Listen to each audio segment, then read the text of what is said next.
Sveiki visi, aš esu Darius Vizbaras, truputėlis patikslinimo, aš esu Baltijos kamerinio operos teatro direktorius. Ir šiandien su jumis norėčiau pakalbėti apie tai, kas kuria pridėtinę vertę manį. Būdamas jūsų vietoj, prieš gerus 6-7 metus aš supratau, kad mane labai trikdė klausimas, o ką tu darysi, baigsi mokyklą ir visa kita, kokia tavo svajonė ir visa kita, ir aš niekada neturėjau jokios tokios didelės svajonės, kurią norėčiau įgyvendinti. Ir tai labai trikdydavo. Ir atėjo vienas momentas, kada aš perskaičiau vieną tokią mintį. Tai yra, kad ir ką tu gyvenime padarysi, viskas bus nereikšminga. Bet labai svarbu, kad tu tai padarytum, nes niekas kitas to už tave nepadarys. Ir tada aš supratau vieną tokią paprastą, menką detalę, kad nereikia turėti tos didelės svajonės. Reikia orientuotis į tai, kas patinka man dabar, čia, ir kaip aš tai galiu įnaudoti. Iš to seka antra mintis, kurią norėčiau su jumis pasidalinti, tai yra, kur yra esmė dirbant ir siekiant savo tikslų. Tai yra, kad esmė yra daryti ne didelės svajonės, o mažus darbus atlikti teisingai. Tai aš supratau daug vėliau negu mokykloje, bet ačiū Dievui, kad kažkada supratau, nes iš tikrųjų tie mažos detalės mus ir jungia ir veda į priekį. Ir iš to automatiškai, kai mes pradedam daryti mažus darbus, mes pradedam ieškoti įvairiausių prasmių, kodėl mes turim daryti vieną ar kitą darbą. Ir labai sunku, būnant, tarkim, 10-11 klasiai, kada įsivaizduoju, kad aš, pavyzdžiui, esu kažkokios meniškos pakraipos, ką man ta matematika? Kokia prasmė iš tos matematikos? Arba jeigu aš esu tiksliųjų mokslų daugiau orientuotas, ką man ta dailė? Ir žinokit, vienas juokingas momentas yra tas, kad jeigu jums dabar atrodo kažkas beprasmiška, tai dar nereiškia, kad jums ateityje atrodys tas darbas, kurį dabar darot, beprasmis. Ir norėčiau su jumis pasidalinti vieną istoriją iš savo patirties, kada manęs dabar klausia, kaip aš atsidūriau šitoj pozicijai, kur dabar esu, kaip tu atsidūrė iš viso kultūros srityje, ypač teatre, taigi čia net teatras, taigi net nedarbas, dar vis išgirstam tokių dalykų. Ir aš visą laiką prisimenu vieną momentą, tai yra 11 klasė, šimtadienis. Ir mes sėdim pamokoje, ateina auklėtoja ir sako, va dabar eisim repetuoti šimtadienio tam parodymui, būtinai visi turi dalyvauti. Ir mes, jo, dalyvausim. Labai gerai. Sako, ne, rimtai visi turi dalyvauti, nes bus -2 balai, ar tai, nežinau, ten į egzaminą neprileisim. Na, mokytojai žino, kaip mumis manipuliuoti. Tai mes ten nuėjom. Ir visi buvo vienas pagrindinis vedėjas, kuris turėjo viską vesti, visą tą renginį. O mes turėjom tiesiog nueiti ir pasakyti po vieną sakinį. Labai didelė užduotis. Ir mes nueinam, kadangi mums įdomu nėra, ką mes tada darom, mes pradedam bendrauti su savo draugais. Tai mes irgi bendravom tada su savo draugais. Ir sako, na Dariau, eik, pasakyk savo tą sakinį vieną. Jisai maždaug skambėjo, eidami gyvenimo keliu jūs pamatysit ženklus, kurie jūs nukreips teisingą linkme. Jo. Labai prasmingas, pasakau, ačiū, toliau atsisėdu su draugais, kalbam. Ir tada toliau tęsiasi, kad vedėjas toliau veda renginį ir taip toliau, ir mokytojai atsisėdę žiūri. Ne, kažkas čia ne to, kažkaip dikcija nepatinka, ten kažkas. Dariau, eik pasakyk savo sakinį. Nueinu, vėl pasakau tą sakinį. Sako, dabar pasakyk šitą sakinį. O gali patį pirmą sakinį pasakyti. Ir taip gavosi, kad man pradėjo vietoj vieno sakinio, davė, kad aš pagrindinį tą visą reikalą praveščiau. Gerai, buvo įdomu, tarkim, kadangi tėvai išugdė atsakomybę, ačiū jiems ir dabar aš pasiruošiau šitam renginiui ir visa kita, labai smagus renginys, bet ne čia buvo esmė. Nes tuo metu, man atrodo, visiškai beprasmis šitas dalykas, kam aš tai darau ir visa kita. Ir šitam scenarijui iš tikrųjų jisai buvo labai lėkštas. Labai mažas, aš tikrai tikiu, kad iš jūsų čia esančių daug geriau kuria, daug geriau organizuoja, daug geriau apskritai realizuoja save. Bet vienas momentas, kada aš turėjau išeiti į salę su mikrofonu ir užduoti klausimą. O žinot, šimtadienis, kas susirenka? Dėstytojai, šitie mokytojai, administracija, tėvai, moksleiviai, visi.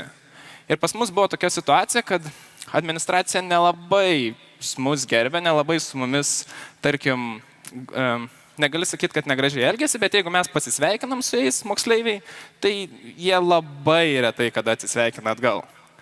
Ir jie, tokie, kaip sakant, galvas pakeltus pas juos. Ir tas momentas, aš einu su mikrofonu, užduot klausimą auditoriją. Ir visų galvos pauž žemyn į klyną. Ir tada aš supratau, kad šitas momentas kažką pakeis. Ką pakeis, aš nežinau. Ir po to, grįždamas jau atgal, kai manęs klausė, kodėl tu pasirinkai šitą sritį, aš pradėjau analizuoti šitą situaciją. Ir supratau vieną dalyką, kad jeigu aš noriu kažkokią mintį pateikti, kažkokią idėją pristatyti arba kažką apskritai gyvenime įrodyti, menas ir kultūra yra to forma. Dėl to momento, kada aš išėjau su mikrofonu ir pajaučiau, kad tada, kada aš turiu galę per kažkokią meninę saviraišką, kad visi manęs klausosi ir visiems įdomu ir jie bijo. Tai noriu jums priminti, kad jeigu jums dabar atrodo matematika beprasmiška, patikėkit, po 5-7 metų jums gali visiškai kitaip atrodyti. Taip, ir dar viena mintis, kurią norėčiau su jumis pasidalinti, po to, kada galėtumėm paaiškinsiu savo vieną modelį, kurį supratau, kuris padeda man atlikti mažus tuos darbus, kuriuos ir noriu atlikti. Tai yra, kad kiekvienas darbas, kurį mes atliekam, mums reikalauja pagrindimo, kodėl mes tą darbą turim atlikti. Ir yra labai lengva rasti priežastį, kodėl ne. Ir aš norėčiau pakviesti jūs visus, pirmiausia, save apibūdinti nepalei tai, ką jūs nemėgstat ir sakyti ne. Nes aš susiduriu su situacijomis ir pats save pagaunu, kai kalbi su žmogum ir sakai, kokia patinka tau muzika. Jisai sako, aš neklausau popso, nes man nepatinka lyrika arba ten jie muzika jokios harmonijos neturi. O kokį maistą valgai? Aš nevalgau riebaus arba ten vištienos, nes tai kenkia ir visą kitą. Bet labai retai, kada žmonės pasako tai, kas jiems patinka ir tai, ką jie mėgsta. Ir dabar įsivaizduokit situaciją, kad jūs esate darbdaviai. Aš ateinu pas jūs ir jūs sakot, ką tu moki daryti. Ir aš sakau, pavyzdžiui, jūs esate, nežinau, kokie prodiuseriai, kur, tarkim, aš esu muzikantas. Ir ką tu gali daryti? Ir aš padėčiau vardinti, aš negroju kanklėm, negroju fortepijonu, nelabai vokalą turiu. Nesvarbu, kad aš puikiai virtuoziškai su smuiku groju, bet aš išvardinu visus kitus reikalus, ko aš nedarau. Kuris iš jūsų dabar mane įdarbintumėt? Pakalbėsim. Tai atsiminkit, kad tie darbai, kuriuos jūs atliekat, jeigu yra priežastis, kodėl jūs galite darbo neatlikti, visada bus ne ką mažesnė priežastis, kodėl tą darbą galite atlikti. Ir kaip dabar rastas priežastis? Aš turiu vieną paprastą labai principą, užduodu klausimą, kas iš to. Kas iš to, kad aš tą veiksmą darau, kažkokį ar neapskritai darbą, apskritai visur, tai tinka ir profesiniai, ir santykių, ir socialiniai, bet kokioje situacijoje. Ir ką man tas klausimas užduoda ir kodėl aš uždavinėju klausimus, nes aš tikiu, kad visų atsakymų esmė yra teisingai užduoti klausimai, tikslus klausimai. Tai man klausimas, kas iš to, atsako labai paprastai. Tai yra, aš turiu aiškę viziją ir rezultatą. Kaip tai turi atrodyti, kokiom formom aš tai pasieksiu ir ką apskritai aš galiu su tuo padaryti tuo rezultatu. Antrasis dalykas yra, kokią naudą aš gausiu. Tai yra, ar aš gausiu ilgalaikę ar trumpalaikę, ar gausiu materialią, nematerialią, ir iš viso tiesioginę aš tą naudą gausiu ar netiesioginę. Ir kokios man galbūt dabar reikia labiausiai. O galbūt man reikia iš viso kažkokios ekonominės, o galbūt tiesiog man reikia kažkokių gerų bičiulių, kurie aplinkui būtų. Ir tuo aš grindžiu savo veiksmus toliau. Ir tada randu svarbes priežastis, kodėl turiu atlikti tą darbą ir kada turiu tai atlikti. Gyvenime susidursit su situacijoms, net ir dabar turbūt esate susidūrę, kada vienu metu turit pasirinkti sprendimą ir bet kurį sprendimą pasimsi, turėsit vieną iš jų paaukoti. Ir dažniausiai tai susidaro į situaciją, kada vienu metu jūs turit padaryti kažkokį veiksmą. Pavyzdžiui, eiti su draugais susitikti arba padaryti namų darbus. Ir vienu ir kitu atveju tai gali būti jums labai svarbu. Bet kurį jūs sprendimą pasimsit, jūs turit pagrįsti, kodėl jūs tai darote ir kuriuo laiku jūs tai turit padaryti.